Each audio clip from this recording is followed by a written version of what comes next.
Hi all, welcome to our channel. My self Madhavi. Today ఒక subscriber అడిగారంటే marshalling and contribution అంటే ఏమిటి? ఇందులో first one వచ్చేసి destination between marshalling and contribution అంటే ఏమిటి అని ఒక సబ్స్క్రైబర్ అడిగారు. సో వాటి గురించి మనము టుడే తెలుగులో డిస్కషన్ చేసుకుందాం.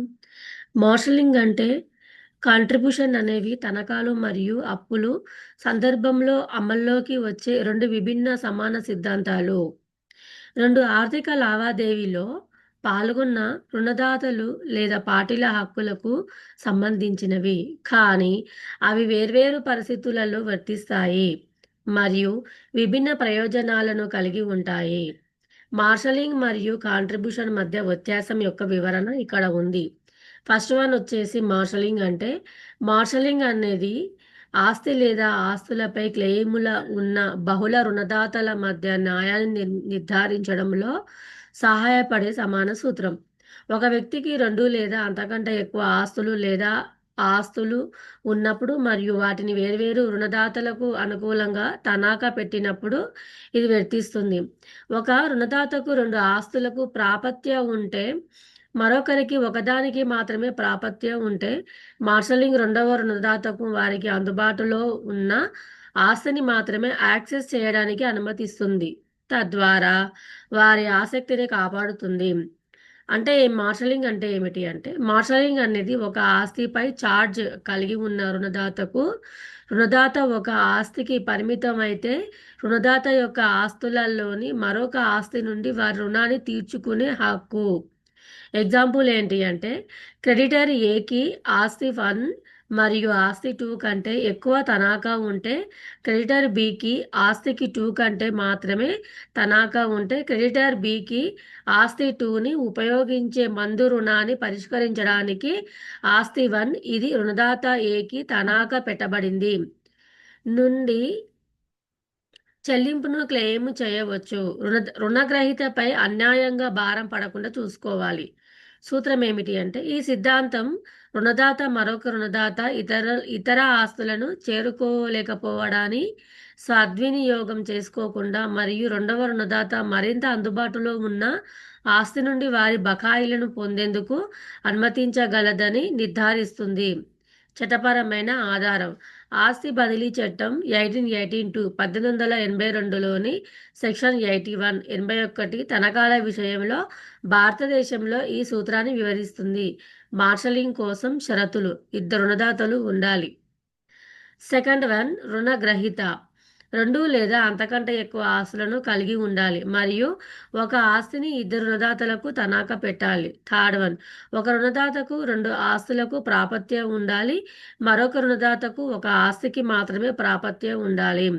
ఫోర్త్ వన్, తనఖాకు సంబంధించిన ఆస్తి రెండవ రుణదాత యొక్క రుణాన్ని తీర్చడానికి సరిపోనప్పుడు ఈ సిద్ధాంతం వర్తిస్తుంది. సెకండ్ వన్, సహకారం అంటే ఇతరుల తరపున రుణం చెల్లించిన వ్యక్తి లేదా దానిలో కొంత భాగాన్ని రుణానికి సమానంగా బాధ్యత వహిస్తే ఇతర వ్యక్తుల నుండి తమాషా వాటాను పొందే హక్కును సూచిస్తుంది.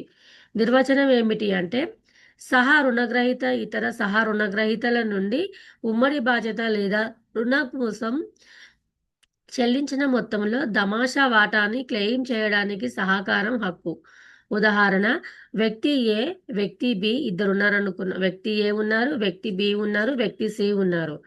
వీళ్ళు సంయుక్తంగా 30,000 రుణం కలిగి ఉంటే మరియు ఏ అనే వ్యక్తి పూర్తి మొత్తాన్ని చెల్లిస్తే ఏ అనే వ్యక్తి, బి వ్యక్తి మరియు వ్యక్తి సి ఇద్దరి నుండి అనుపాత వాటాను 10,000 రూపాయలు క్లెయిమ్ చేయవచ్చు. సూత్రం ఏమిటి అంటే, ఈ సూత్రం రుణానికి సమానంగా బాధ్యత వహించే ఇతరులు ఉన్నప్పుడు ఎవ్వరు మొత్తం భారాన్ని మొయ్యరని నిర్ధారిస్తుంది. చట్టపరమైన ఆధారం భారత ఒప్పంద చట్టం 1872లోని సెక్షన్ 69 ఉమ్మడి రుణగ్రహీతలలో సహకారం కోసం చట్టపరమైన చట్టాన్ని అందిస్తుంది. కాంట్రిబ్యూషన్ కోసం షరతులు ఏమిటి అంటే, ఉమ్మడి లేదా అనేక మంది రుణగ్రస్తులు ఉండాలి. అంటే ఒకే రుణానికి ఒకరి కంటే ఎక్కువ మంది వ్యక్తులు బాధ్యత వహించాలి. సెకండ్ వన్, ఒక వ్యక్తి చెల్లింపుదారు రుణాన్ని పూర్తిగా చెల్లించాడు పాక్షికంగా లేదా పూర్తిగా. థర్డ్ వన్, చెల్లింపుదారు రుణంలో వారి వాటా కోసం ఇతర రుణగ్రస్తుల నుండి సహకారాన్ని క్లెయిమ్ చేయవచ్చు.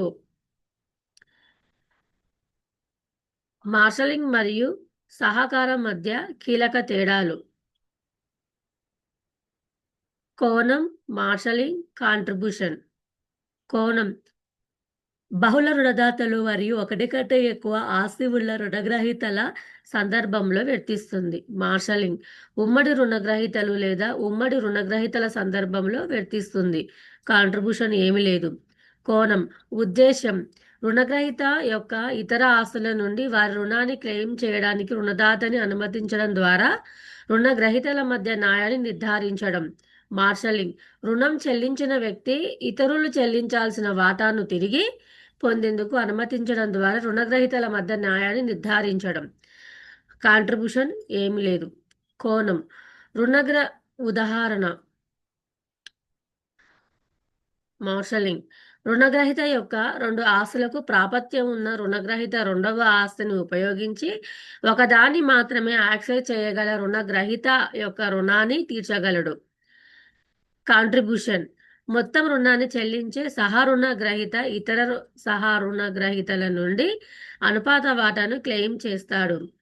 కోణం, చట్టపరమైన ఆధారం. మార్షలింగ్, ఆస్తి బదిలీ చట్టం 1882 1882లోని సెక్షన్ 81 సెక్షన్ 81 తనఖాల విషయంలో. కాంట్రిబ్యూషన్, భారత కాంట్రాక్ట్ చట్టం 1872 1872లోని సెక్షన్ 69 69 జోయి విషయంలో ఎంటి తప్పులు. కోణం, ఆస్తికి సంబంధం. మార్షలింగ్, రుణదాతలకు తనఖా పెట్టిన విభిన్న ఆస్తులకు హక్కులను కలిగి ఉంటుంది. కాంట్రిబ్యూషన్, భారత కాంట్రాక్ట్ చట్టం 1872లోని సెక్షన్ 69 జోయి. కోణం సారీ అండి కోణం ఏమిటి అంటే ఆస్తికి సంబంధం. మార్షలింగ్, రుణదాతలకు తనఖా పెట్టిన విభిన్న ఆస్తులకు హక్కులను కలిగి ఉంటుంది. కాంట్రిబ్యూషన్ ఏమిటి అంటే భాగస్వామ్య రుణానికి సంబంధించి బహుళ రుణగ్రహీతల బాధ్యతలను కలిగి ఉంటుంది. కోణం ఏమిటి అంటే సిద్ధాంతం రకం. మార్షలింగ్, తనఖాలు మరియు ఆస్తికి వర్తించే సమాన సిద్ధాంతం. కాంట్రిబ్యూషన్, ఉమ్మడి బాధ్యత మరియు హక్కులకు వర్తించే సమాన సిద్ధాంతం. ముగింపు ఏంటి అంటే సారాంశంలో మార్షలింగ్ ఒకటి కంటే ఎక్కువ ఆస్తికి ప్రాపత్యం ఉన్న రుణదాతలు ఒక ఆస్తిని ఖాళీ చేయకుండా మరొక రుణదాతకు ప్రయోజనం చేకూర్చే మరియు ఇతర రుణదాతలు వారి బకాయిలను తిరిగి పొందేందుకు న్యాయమైన అవకాశాన్ని పొందేలా చేస్తుంది. సహకారం, సాధారణ రుణంలో తమ న్యాయమైన వాటా కంటే ఎక్కువ చెల్లించిన వ్యక్తి రుణానికి సమానంగా బాధ్యత వహించే ఇతరుల నుండి దమాషా మొత్తాన్ని క్లెయిమ్ చేయడానికి అనుమతిస్తుంది. రెండు సిద్ధాంతాలు ఆర్థిక లావాదేవీలలో న్యాయం మరియు సమానతని నిర్వహించడం లక్ష్యంగా పెట్టుకుంటాయి. ఏ పక్షం అన్యాయంగా భారం పడకుండా చూసుకోవాలి. హాయ్ వ్యూయర్స్, మీకు వీడియో నచ్చినట్లయితే like and share and subscribe చేయండి.